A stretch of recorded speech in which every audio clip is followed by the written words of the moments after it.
my son King, when he was telling me about being afraid of Trump, and I'm pointing because he's upstairs sleeping like teenagers do, like all damn day. He's probably awake now.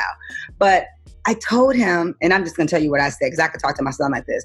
I was like, Trump becoming president. And I was like, you ain't got to worry about that because I'm the motherfucking president.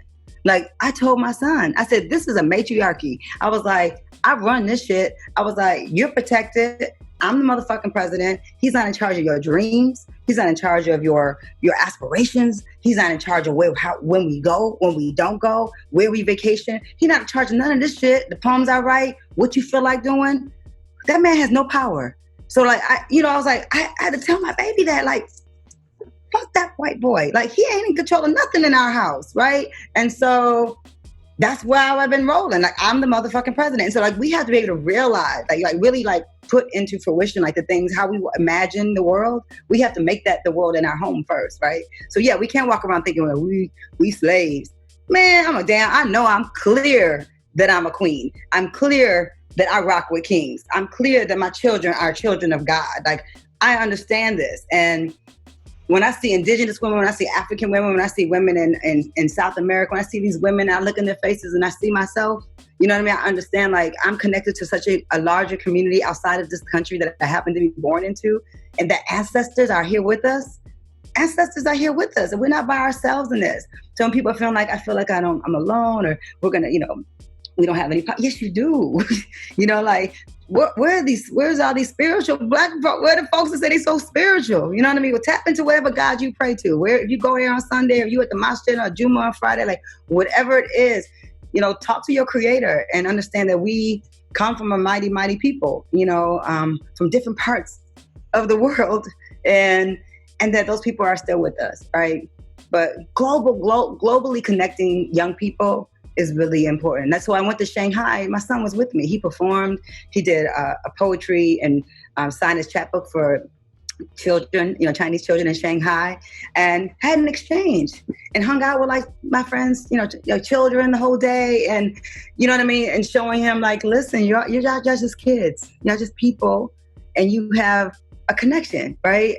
As far as the human family. And this is a young brother that's in Shanghai that, if you stay in touch with him, maybe you guys can grow and build something together one day when you're men, right? But and also the power of travel for people who don't have the privilege of travel, the power of your imagination. I've been traveling, and I think I said this last night. I was on an interview for a Japanese publication last night, which is really fantastic. I have a new record coming out with Jeff Mills and Eddie Fowlkes, super famous god of techno, Jeff Mills, who I've always wanted to work with. We have a beautiful record coming out, very experimental, techno, poetic record called The Crystal City is Alive, which is a line of one of my poems that Jeff took and made that the name of the album. So that drops in July. But I was explaining to them that we went to Ghana in 2018 because we were doing the return in 19. So we decided to go in 18 so we could be there for the new year in 2019. Just really magical for me and my son. I did shows there, and my King performed, and I did a concert with these Ghanaian brothers and put a band together and rehearsed at a place that with all this red clay and fixed electricity, and it was just so gangster. It was so dope. So I did this magical tour in Ghana, which was really a vacation that I made into a tour. And I forgot that I hadn't been to Ghana. I was like, because I was getting ready to say, yeah, we're going to go to Ghana. I'm going to take you for the first time, King. And I was like, wait, I guess I haven't been to Ghana. But I had been to Ghana so many times. In 1997, my first book, The Words Don't Fit in My Mouth, came out.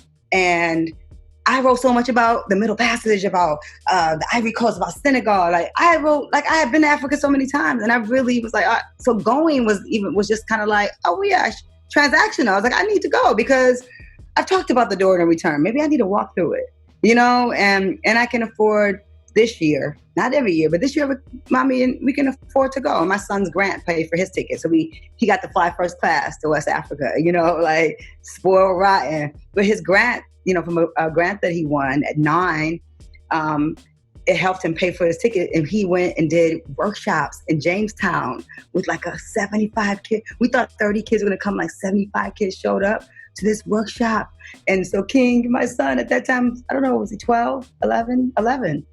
Mommy, they're not understanding me. I was like, yeah, talk slower, because he's helping to run the workshops and trying to teach them the haiku, did a reading, did a book signing. We gave all his books away.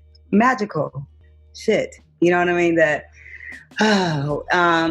But yeah, so the power of that, like being able to escape this place, because everyone can afford, right? It doesn't have the privilege of travel. But yeah, to understand that we can travel. You know, I've been traveling from my living room for like 3 months. So